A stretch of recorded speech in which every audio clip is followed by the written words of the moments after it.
The Coat of Many Skins from 50 Famous Fairy Tales. A king once had a wife who was so beautiful that her equal could not be found in the whole world.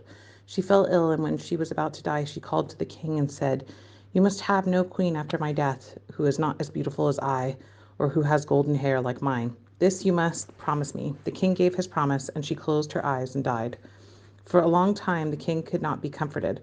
Finally his counselors said that he must marry again, for the country must have a queen. Then messengers were sent far and wide to seek a bride who was beautiful as the late queen. But although they searched diligently the whole world over, no one was found. Now the king had a daughter who was as beautiful as her dead mother. She had the same golden hair, and as she grew up, the king saw how much she looked like his lost wife. He told his counselor he wished his daughter to marry his oldest counselor, and that the pair should rule in his stead. When the oldest counselor heard this, he was delighted. The daughter did not like the king's plan and hoped to turn him from it. Finally, she said, "Before I fulfill your wish, I must have 3 dresses. One as golden as the sun, another as silver as the moon, and third as shining as the stars. Further, I desire a coat made of thousands of skins. Every beast in your kingdom must contribute a portion of his skin to make it." The princess thought this would be impossible to do, and so she put a stop to her father's plan. But the king would not give up, and the cleverest maidens in the kingdom were set to work to weave cloth for the 3 dresses.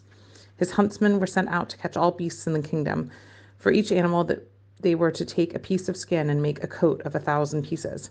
At length, when all was ready, the king had a coat and dresses brought before him, and spreading them out before his daughter, he said, "Tomorrow the wedding will take place." When the king's daughter saw that there was no hope of turning her father from his plan, she decided to flee. That night, while all slept, she took her 3 treasures: a golden ring, a golden spinning wheel, and a golden reel. She put the 3 new dresses in a nutshell and put on the cloak of many skins. Then she covered her hands and her face with soot and left the castle. She traveled all night till she came to a forest, where she took refuge in a hollow tree and went to sleep. It happened that the king who owned the forest came to hunt in it. When his dogs came into the tree and saw where the princess slept, they barked and growled. So the king said to his huntsman, "See what wild animal is concealed in there." The hunters examined the hollow and said, "In that hollow lies a wonderful creature who looks like what we've never seen before. Its skin is composed of 1,000 different colors, and it lies quite still and asleep." "Try to catch it alive," commanded the king. "Bind it to the carriage and take it back with us." As soon as the hunters took hold of the maiden, she awakened. She was terrified and called out, "I am a poor child, forsaken by both father and mother. Pray pity me and take me with you." Because of her mantle, they named her Alaralula, which means many colors, and took her home with them to serve in the kitchen. They showed her a small room under the stairs where no daylight could enter, and told her she could sleep there.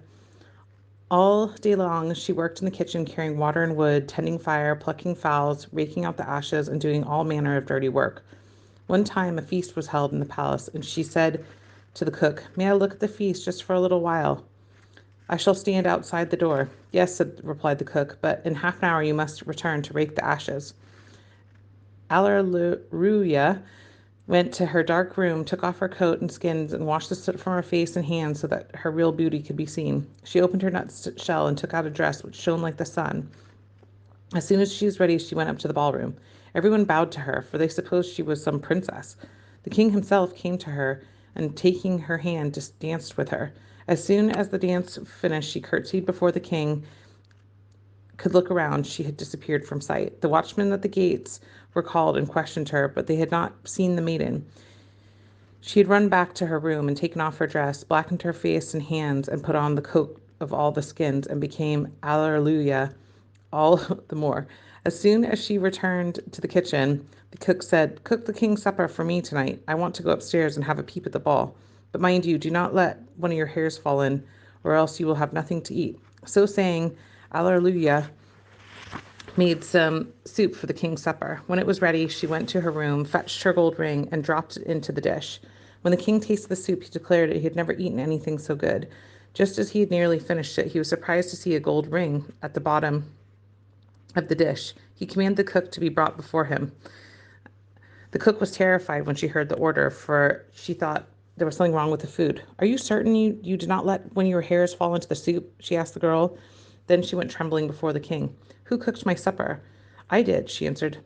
That is not true, for it is much better than usual. Then the cook confessed. I must confess, Alleluia cooked it. So the king commanded the kitchen maid to be brought before him. When Alleluia appeared, he asked, Who are you? I am a poor child without father and mother, she replied. The king then asked, Where did you get this ring then? Alleluia answered, I know nothing of it. As she would say no more, at last she was sent away.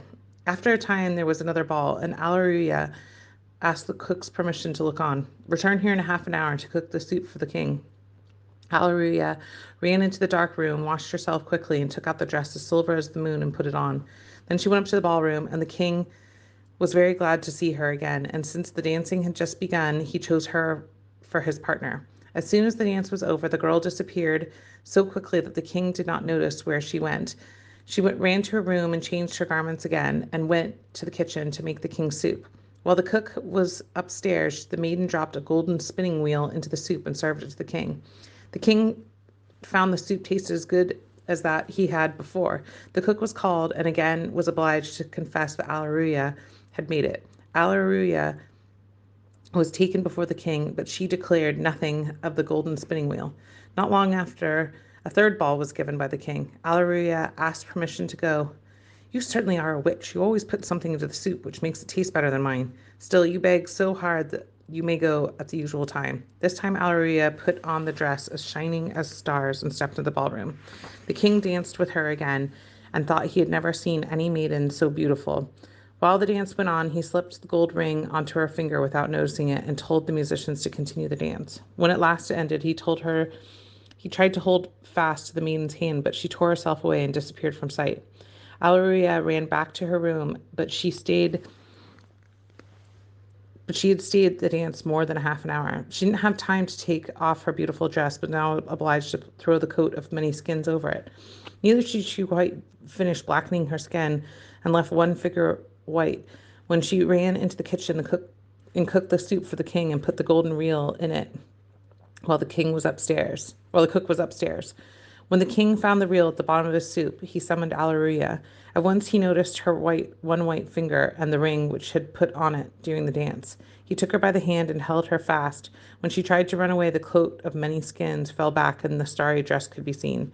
Then the king pulled the cloak off, and she could no longer conceal herself. The soot was washed from her face, and the whole court gasped at her beauty. You are my dear bride, the king said, and we shall never be separated. The wedding was celebrated, and they lived happily all their lives.